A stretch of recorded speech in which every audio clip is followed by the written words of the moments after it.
ପିଲାମାନେ ମୁଁ ତୁମକୁ ମୋର ୟୁଟ୍ୟୁବ୍ ଚ୍ୟାନେଲକୁ ସ୍ୱାଗତ ଜଣାଉଛି। ଆଜି ଆମେ ଗଣତନ୍ତ୍ର ବିଷୟର 2 ମାର୍କ ଏବଂ 3 ମାର୍କ ବିଶିଷ୍ଟ ପ୍ରଶ୍ନ ବିଷୟରେ ଆମେ ଆଲୋଚନା ଆଜି କରିବା। ସର୍ବପ୍ରଥମେ ଗୋଟେ ଇମ୍ପୋର୍ଟାଣ୍ଟ କ୍ୱେଶ୍ଚନ୍, ପରୀକ୍ଷାରେ ପଡ଼ିଲା ଭଳି କ୍ୱେଶ୍ଚନ୍, ଗଣତନ୍ତ୍ର କହିଲେ କ'ଣ ବୁଝ? এই କ୍ୱେଶ୍ଚନ୍ଟି ତୁମର 2 ମାର୍କିଆ କ୍ୱେଶ୍ଚନ୍ ବି ଆସିପାରେ। ଗଣତନ୍ତ୍ର କହିଲେ କ'ଣ ବୁଝ? ଆଉ ଭିଡ଼ିଓଟିକୁ ଆରମ୍ଭ କରିବା ପୂର୍ବରୁ ମୁଁ କହି ରଖୁଛି, ଯେଉଁମାନେ ଗଣତନ୍ତ୍ରର ମୋର ଟୋଟାଲ୍ ଯେଉଁ ବୁକ୍ରୁ ଯେଉଁ ମୁଁ ପଢ଼ାଉଥିଲି, ଯେଉଁ ଭିଡ଼ିଓଟି ଦେଖିନ ଯେଉଁମାନେ, ସେମାନେ ଯାଇକି ସେଇ ବୁକ୍ରୁ ସେଇ ଭିଡ଼ିଓଟାକୁ ତୁମେ ଦେଖିନିଅ। ତୁମମାନଙ୍କ ପାଇଁ ବହୁତ ବେନିଫିଟେଡ଼ ହେବ। ସେଇ ବୁକ୍ରୁ ମୁଁ ପଢ଼େଇଛି, ଗଭର୍ଣ୍ଣମେଣ୍ଟ ବ୍ୟୁରୋ ବୁକ୍ରୁ ମୁଁ ପଢ଼େଇଛି। ସେ ଯାହା ବି ହେଉ, ଆଜି ଆମେ ଆଲୋଚନା କରିବା ଗଣତନ୍ତ୍ର କହିଲେ କ'ଣ ବୁଝ। ସେ କହୁଛି, ମୁଁ ପ୍ରଥମେ କହିଥିଲି ଗଣତନ୍ତ୍ର 2ଟି ଶବ୍ଦର ସଂଯୋଜନାରେ ଗଠିତ। ଗୋଟେ ହେଉଛି ଗଣ ପ୍ଲସ୍ ତନ୍ତ୍ର। ଗଣ ଅର୍ଥ ଲୋକମାନେ, ତନ୍ତ୍ର ଅର୍ଥ ଶାସନ। এই ଗଣତନ୍ତ୍ର ଯେଉଁ ଶବ୍ଦଟା ବର୍ତ୍ତମାନ ସମୟରେ ବହୁଳ ବ୍ୟବହାର ହେଉଛି ରେ ପିଲାମାନେ। ଏହା ଖ୍ରୀଷ୍ଟପୂର୍ବ 5ମ ଶତାବ୍ଦୀରେ ଗ୍ରୀକ୍ରେ ଏଇଟା ଜନ୍ମ ନେଇଥିଲା ଗଣତନ୍ତ୍ର।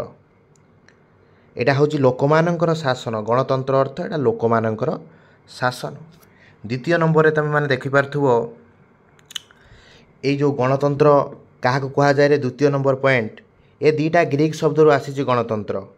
କ'ଣ ନା ଡିମସ୍ ଏବଂ କ୍ରାଟସ୍ରୁ ଉଦ୍ଧୃତ, ଯାହାର ଅର୍ଥ ଯଥାକ୍ରମେ ଡିମସ୍ର ମାନେ ହେଉଛି ଲୋକମାନେ, କ୍ରାଟସ୍ର ମାନେ ହେଉଛି କ୍ଷମତା। ତୃତୀୟ ନମ୍ବରରେ କହିଛି ଜନପ୍ରିୟ ସାର୍ବଭୌମତ୍ୱ, ରାଜନୈତିକ ସମାନତା, ଆଇନର ଶାସନ, ଏଗୁଡ଼ା ସବୁ ଗଣତନ୍ତ୍ରର ପିଲାମାନେ ବୈଶିଷ୍ଟ୍ୟ। ତାହେଲେ ଆମେ ବୁଝିଲେ ଯେ ଗଣତନ୍ତ୍ର କାହାକୁ କୁହାଯାଏ। ଯେଉଁଟା ହେଉଛି ଗଣତନ୍ତ୍ର ହେଉଛି ଲୋକମାନଙ୍କର ଶାସନ। ଏହା 5ଶ ଶତାବ୍ଦୀରେ ଆରମ୍ଭ ହୋଇଥିଲା। 2ଟି ଗ୍ରୀକ୍ ଶବ୍ଦରୁ ଆସିଛି, ଡିମସ୍ ଆଉ କ୍ରାଟସ୍, 2ଟି ଗ୍ରୀକ୍ ଶବ୍ଦ, ଯାହାର ଅର୍ଥ ଡିମସ୍ର ଅର୍ଥ ଲୋକମାନେ, କ୍ରାଟସ୍ର ଅର୍ଥ କ୍ଷମତା, ଲୋକମାନଙ୍କର କ୍ଷମତା। ଏହାର ବିଭିନ୍ନ ପ୍ରକାର ବୈଶିଷ୍ଟ୍ୟ ଅଛି, ଯେମିତି ସାର୍ବଭୌମତ୍ୱ, ରାଜନୈତିକ ସମାନତା, ଆଇନର ଶାସନ ଇତ୍ୟାଦି। ଏଇଟାକୁ ଆମେ ଗଣତନ୍ତ୍ର ବୋଲି କହୁ। ତାପରେ ହେଉଛି ପ୍ରତ୍ୟକ୍ଷ ଗଣତନ୍ତ୍ର କାହାକୁ କୁହାଯାଏ? 2 ମାର୍କିଆ କ୍ୱେଶ୍ଚନ୍, ପ୍ରତ୍ୟକ୍ଷ ଗଣତନ୍ତ୍ର କାହାକୁ କୁହାଯାଏ? ଯେଉଁ ଗଣତାନ୍ତ୍ରିକ ଶାସନ ବ୍ୟବସ୍ଥାରେ ଲୋକମାନେ ସିଧାସଳଖ ବା ପ୍ରତ୍ୟେକ ଭାବରେ ଆଇନ ପ୍ରଣୟନ ଓ ରାଷ୍ଟ୍ର ଶାସନ ପରିଚାଳନାରେ ସାମିଲ ହୋଇଥାନ୍ତି, ତାହାକୁ ପ୍ରତ୍ୟକ୍ଷ ଗଣତନ୍ତ୍ର ବା ଡାଇରେକ୍ଟ ଡେମୋକ୍ରେସି ବୋଲି କୁହାଯାଏ। ସେ କହୁଛି ପ୍ରତ୍ୟେକ ଗଣତନ୍ତ୍ର ଆମେ ଯାହା କହିବା, କହୁଛି ଯେଉଁ ଗଣତନ୍ତ୍ରରେ ଲୋକମାନେ ଶାସନ ପ୍ରକ୍ରିୟାରେ ସିଧାସଳଖ ଅଂଶଗ୍ରହଣ କରୁଛନ୍ତି, ସେଇଟା ହେଉଛି ପୁରାପୁରି ଡାଇରେକ୍ଟଲି ସେମାନେ ଶାସନ ପ୍ରକ୍ରିୟାରେ ଅଂଶଗ୍ରହଣ କରୁଛନ୍ତି, ସେଇଟା ହେଉଛି ପ୍ରତ୍ୟକ୍ଷ ଗଣତନ୍ତ୍ର। ଏହାର ନାମ ମୁଁ ପିଲାମାନେ କହିଥିଲି, ଏହାର ଅନ୍ୟ ନାମ ହେଉଛି ବିଶୁଦ୍ଧ ଗଣତନ୍ତ୍ର। ତୁମମାନେ ଲେଖିପାରିବ। ଆଉ ଏହାର ଅନ୍ୟାନ୍ୟ ମଧ୍ୟ ବୈଶିଷ୍ଟ୍ୟ ବା ଡିଭାଇସ୍ ଅଛି, ଯେମିତିକି ଗଣଭୋଟ, ଗଣୋଦ୍ୟୋଗ ପ୍ରତ୍ୟାହାର ହେଉଛି ପ୍ରତ୍ୟକ୍ଷ ଗଣତନ୍ତ୍ରର ଉପାଦାନ। ଏଇଟା ପ୍ରତ୍ୟକ୍ଷ ଗଣତନ୍ତ୍ରଟା ମୁଁ କହିଥିଲି ଯେ କାହା ପାଇଁ ଉପଯୁକ୍ତ ନା ଛୋଟ ଛୋଟ ରାଜ୍ୟ ପାଇଁ ଏହା ଉପଯୁକ୍ତ।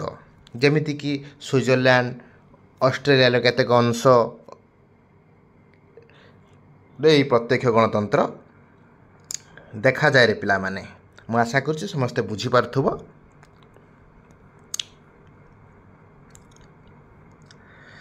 ତାପରେ ହେଉଛି ପରୋକ୍ଷ ଗଣତନ୍ତ୍ର। ପରୋକ୍ଷ ଗଣତନ୍ତ୍ରର ଅନ୍ୟ ନାମ ହେଉଛି କ'ଣ ନା ପ୍ରତିନିଧିମୂଳକ ଗଣତନ୍ତ୍ର। ପରୋକ୍ଷ ଗଣତନ୍ତ୍ର ବା ପ୍ରତିନିଧିମୂଳକ ଗଣତନ୍ତ୍ର କହୁଛି ସାଧାରଣତଃ ଯେଉଁ ଶାସନ ବ୍ୟବସ୍ଥାରେ ଜନସାଧାରଣ ରାଷ୍ଟ୍ର ଶାସନ କ୍ଷେତ୍ରରେ ପ୍ରତ୍ୟକ୍ଷ ବା ସିଧାସଳଖ ଭାବରେ ଭାଗ ନ ନେଇ ସେମାନଙ୍କ ପ୍ରତିନିଧିମାନଙ୍କ ହସ୍ତରେ ସେମାନଙ୍କ ତରଫରୁ ଶାସନ କରିବା ବା ସେମାନଙ୍କ ଜରିଆରେ ଭାଗ ନେଇଥାନ୍ତି, ତାହାକୁ ପରୋକ୍ଷ ଗଣତନ୍ତ୍ର କୁହାଯାଏ ପିଲାମାନେ।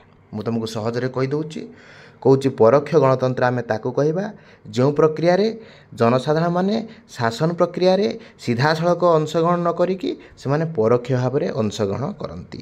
ତାହେଲେ ମୁଁ କହିଥିଲି ଦ୍ୱିତୀୟ ପଏଣ୍ଟରେ ବି ଲେଖିପାରିବ, ପରୋକ୍ଷ ଗଣତନ୍ତ୍ର ଅନ୍ୟ ନାମ ହେଉଛି କ'ଣ ନା ପ୍ରତିନିଧିମୂଳକ ଗଣତନ୍ତ୍ର।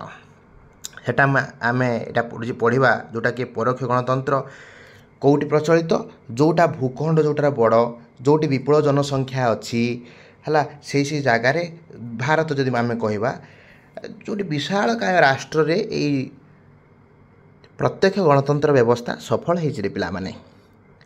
ଏହାର ଅନ୍ୟ ନାମ ପ୍ରତିନିଧିମୂଳକ ଗଣତନ୍ତ୍ର, ଯେଉଁଟା ଆମେ କହିଛନ୍ତି ଇଂରାଜୀ ତାକୁ ଆମେ ରିପ୍ରେଜେଣ୍ଟେଟିଭ୍ ଡେମୋକ୍ରେସି ବୋଲି କହୁଛୁ। ମୁଁ ଯେଉଁ କଥା କହୁଥିଲି ତଳେ ଲେଖା ହେଇଛି ଭାରତ ଭଳି ଏକ ବିଶାଳ ରାଷ୍ଟ୍ରରେ ଏହା ଦେଖାଯାଏ ପିଲାମାନେ। କେଉଁ ଗଣତନ୍ତ୍ର ଦେଖାଯାଏ ନା ପ୍ରତ୍ୟକ୍ଷ ଗଣତନ୍ତ୍ର। ପରୀକ୍ଷାରେ ପଡ଼ିବ ପ୍ରତ୍ୟକ୍ଷ ଗଣତନ୍ତ୍ର କାହା କୁହାଯାଏ। ତୁମେ କହିବ ପ୍ରତ୍ୟକ୍ଷ ଗଣତନ୍ତ୍ର ଅନ୍ୟ ନାଁ ଗୋଟେ ଅଛି ପ୍ରତିନିଧିମୂଳକ ଗଣତନ୍ତ୍ର।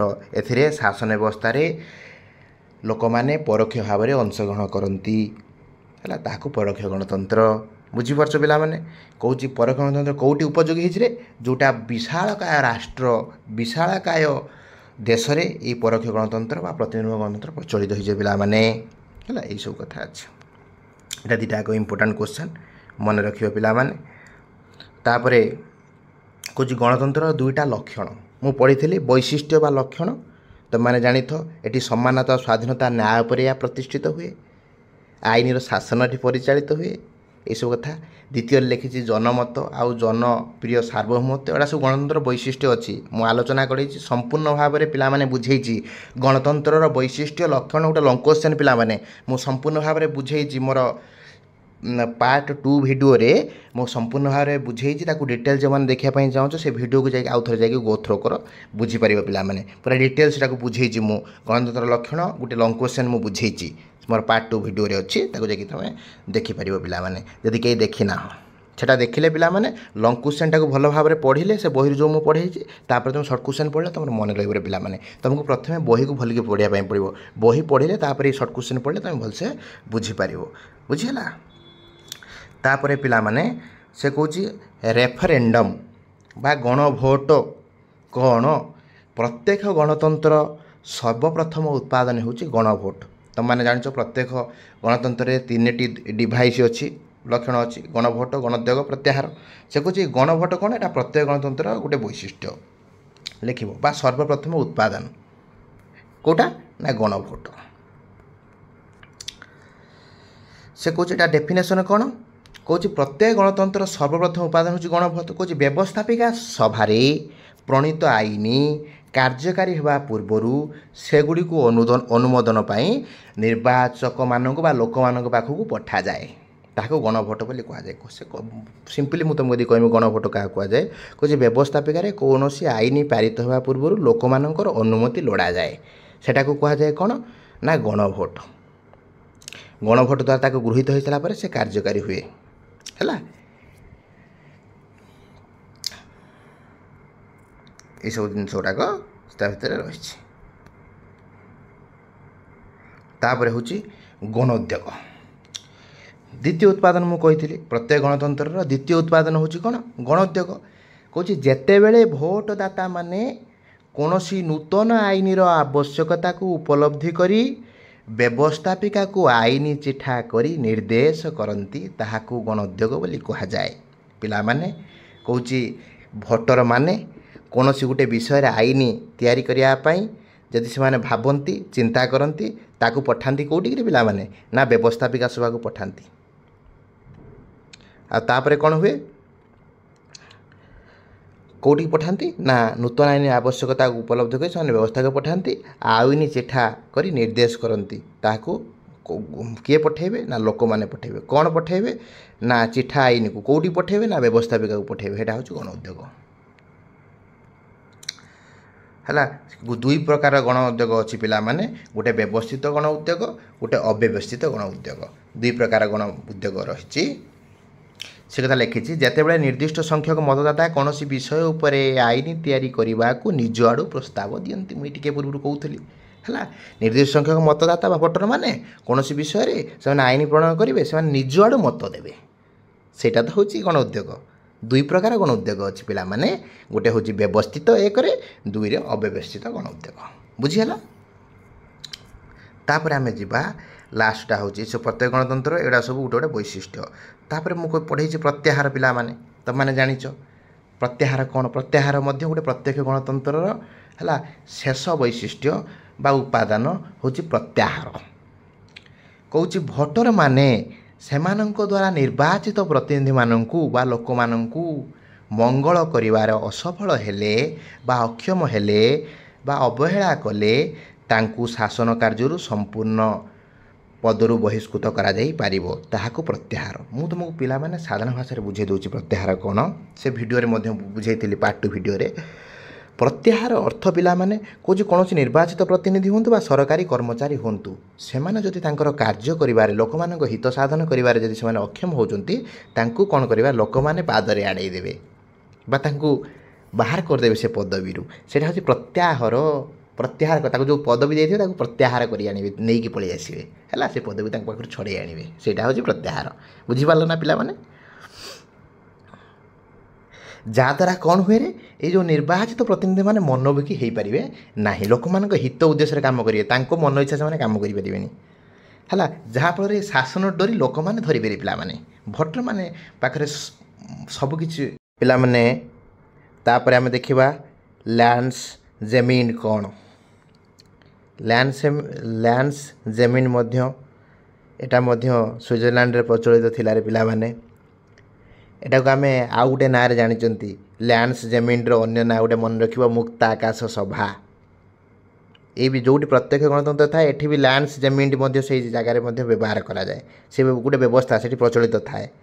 ଏଇ ଲ୍ୟାଣ୍ଡସ୍ ଜମିନ୍ର ଅନ୍ୟ ନାମ ହେଉଛି ମୁକ୍ତ ଆକାଶ ସଭା, ଯେଉଁଟାକି ସୁଇଜରଲ୍ୟାଣ୍ଡରେ ପ୍ରଚଳିତ ଥିଲା। ସେଇଟା ଗୋଟେ କ'ଣ ବ୍ୟବସ୍ଥା ନା, ଏଇଟା ଗୋଟେ ସଭା ହେବ, ନାଗରିକମାନେ ମିଳିତ ହୋଇକି ସେଠି ଉପସ୍ଥିତ ସବୁ ହେବେ, ସେମାନେ ସବୁ ଗଣ ଭୋଟ ଦେବେ, ଗଣ ଉଦ୍ୟାଗ ଦେବେ ହେଲା, ପ୍ରତ୍ୟାହାର କରିବେ ମାନେ ସେଇ ସଭାଟା ନାଁ ହେଉଛି ଲ୍ୟାଣ୍ଡସ୍ ଜମିନ୍। ମାନେ ଯେଉଁ ପ୍ରତ୍ୟେକ ଗଣତନ୍ତ୍ର ଯେଉଁ ମୁଁ କହିଲି ଉପାଦାନ ଅଛି, ସେଇ ଉପାଦାନର ନୀତି ନିର୍ଦ୍ଧାରଣ ସେଇ ସଭାରେ ହେବ। ସେଇଟା ହେଉଛି ଲ୍ୟାଣ୍ଡସ୍ ଜମିନ୍, ଯାହାର ଅନ୍ୟ ନାମ ହେଉଛି ମୁକ୍ତ ଆକାଶ ସଭା। ମୁଁ ଆଶା କରୁଛି ସମସ୍ତେ ବୁଝିପାରିଥିବ ଲ୍ୟାଣ୍ଡସ୍ ସେମିଜ୍ କ'ଣ। ଲ୍ୟାଣ୍ଡସ୍ ସେମିଜ୍ ହେଉଛି ମୁକ୍ତ ଆକାଶ ସଭା, ତା'ର ଅନ୍ୟ ନାଁ, ଯେଉଁଟା ସୁଇଜରଲ୍ୟାଣ୍ଡରେ ପ୍ରଚଳିତ ଥିଲା। ଲୋକମାନେ ଗୋଟେ ଜାଗାରେ, ଫାଙ୍କା ଜାଗାରେ ବହୁ ସଂଖ୍ୟକ ଲୋକମାନେ ଏକଜୁଟ ହେବେ, ହେଇକି ଗୋଟେ ନୀତି ନିର୍ଦ୍ଧାରଣ କରିବେ, ଯେମିତି ଆମ 3ଟା ଉପାଦାନ ନେଇ ନୀତି ନିର୍ଦ୍ଧାରଣ କରିବେ। ସେଇଟା ହେଉଛି ଲ୍ୟାଣ୍ଡସ୍ ଜମିନ୍। ତାପରେ ଆମେ ଦେଖିବା ଯେ ଲିଙ୍ଗଗତ ବୈଷମ୍ୟ। ତାପରଟା ହେଉଛି କ'ଣ, ଲିଙ୍ଗଗତ ବୈଷମ୍ୟ। ଏଇଟା ବି ଇମ୍ପୋର୍ଟାଣ୍ଟ, 2023 2020 ମଧ୍ୟ ପରୀକ୍ଷାରେ ପଡ଼ିଥିଲା। ଲିଙ୍ଗଗତ ବୈଷମ୍ୟ ପିଲାମାନେ କ'ଣ, ପୁରୁଷ ମହିଳାମାନଙ୍କ ମଧ୍ୟରେ ଯେଉଁ ଭେଦଭାବ ହେଉଛି, ପରସ୍ପର ମଧ୍ୟରେ ବିଭେଦ ରହୁଛି, ସେଇଟା ହେଉଛି ଲିଙ୍ଗଗତ ବୈଷମ୍ୟ। କାରଣ ବର୍ତ୍ତମାନ ସମୟରେ ଯଦି ଦେଖ, ଆମେ ଟିକେ ସୋସାଇଟି ଚେଞ୍ଜ ହେଲାଣି, ଆମ ସମାଜ ଯେଉଁଟା ହେଉଛି ଗୋଟେ ପୁରୁଷ ପ୍ରଧାନ ଉପରେ ଗୁରୁତ୍ୱ ଦିଆହେଉଛି, ନାରୀଟି ଏଠି ନିର୍ଯାତିତ ହେଉଛି, ଅବହେଳିତ ହେଉଛି, ସେଇଟା ହେଉଛି ଲିଙ୍ଗଗତ ଅସମାନତା। ପୁରୁଷ ମହିଳାଙ୍କ ଭିତରେ କିଛି ପ୍ରକାର ଭେଦଭାବ ହେଉଛି, ବିଦ୍ୱେଷ ଭାବ ହେଉଛି, ବା ସେଇଟା ହେଉଛି ଲିଙ୍ଗଗତ ଅସମାନତା ହେଲା, ଯାହାଦ୍ୱାରା ହେଉଛି ସମାଜରେ ବିଭେଦୀକରଣ ସୃଷ୍ଟି ହେଉଛି, ଯାହା ଗଣତନ୍ତ୍ର ପାଇଁ ଶୁଭଙ୍କର ନୁହେଁରେ ପିଲାମାନେ। ଦେଖ ତୁମର କ'ଣ ଦେଇଛି, ଲିଙ୍ଗଗତ ବୈଷମ୍ୟ କ'ଣ କହୁଛି। ସାଧାରଣତଃ ଲିଙ୍ଗଗତ ବୈଷମ୍ୟ ହେଉଛି ନାରୀ ଓ ପୁରୁଷ ମଧ୍ୟରେ ଥିବା ଜୈବିକ ବିଭେଦତା। କେଉଁ ବିଭେଦତା ନା, ଜୈବିକ ବିଭେଦତା ପିଲାମାନେ। ସେ କହୁଛି ବର୍ତ୍ତମାନ ଏହି ପୁରୁଷ ପ୍ରଧାନ ସମାଜରେ ନାରୀମାନଙ୍କୁ ନିର୍ଯାତନାର ଶିକାର ହେବାକୁ ପଡ଼ୁଛି।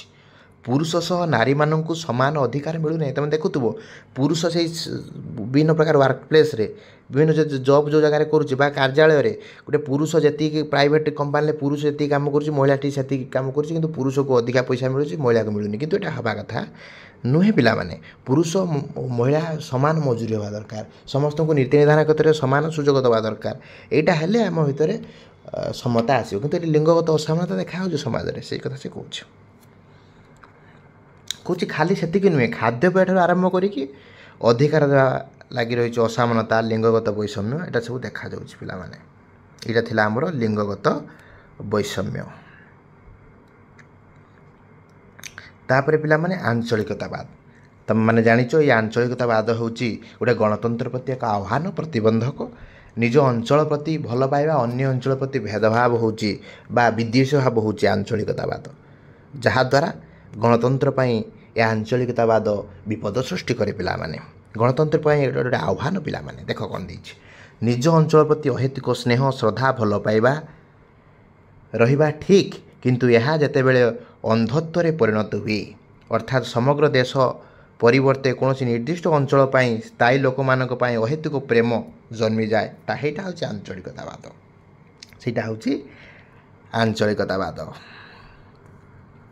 जहाँ जातीय संहति राष्ट्र गठन गणतंत्र एटा विपद पिलामाने एटा मध्य गणतंत्र सफलता गोटे विराट आह्वान मुझे विषय कही सारी से मोर भिडियो कही सब इंपोर्टाट क्वेश्चन तुम परीक्षा आसला भाया क्वेश्चन मुझे एणु तेणु क्वेश्चन नहीं तुम परीक्षा आसला भाया क्वेश्चन को मुझे स्थान देती यहाँ तुम शेष क्वेश्चन जनप्रिय सार्वभौमत्व कौन गणतंत्र प्रथम वैशिष्ट्य मुझे पढ़ी कौन जनप्रिय सार्वभौमत्व पॉपुलर सॉवरेनिटी तुम्हारे जानिच गणतंत्र हूँ जनगणकर शासन एथिरे जनसाधारण हाथ में सार्वभौम क्षमता न्यस्त थाए सार्वभौम क्षमता सर्वोच्च क्षमता है से प्रकृत शासन अधिकारी होती जनसाधारण सेटा हूँ जनसाधारण सार्वभौमत्व शासन कल जनसाधारण हाथ मु कही जनसाधारण चाहिए सरकार गठन करेंगे जनसाधारण चाहिए सरकार को खंड विखंडित करेंगे धूली दूषरित करेंगे यहाँ गणतंत्र रे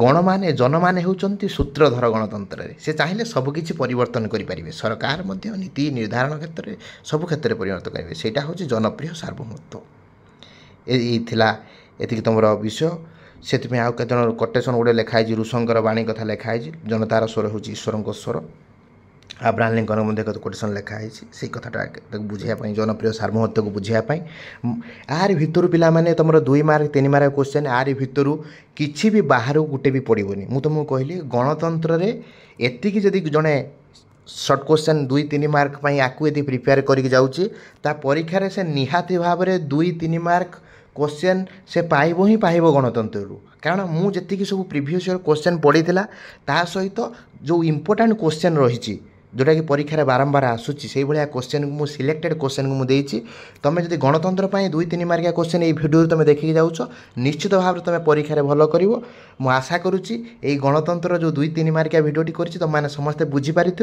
आ समस्ते या परीक्षा लेखि भल नंबर पाइब से मो वीडियो को तुम मैंने लाइक कर सब्सक्राइब कर सांग मान सहित शेयर कर जय जगन्नाथ वंदे उत्कल जननी भारत माता की जय।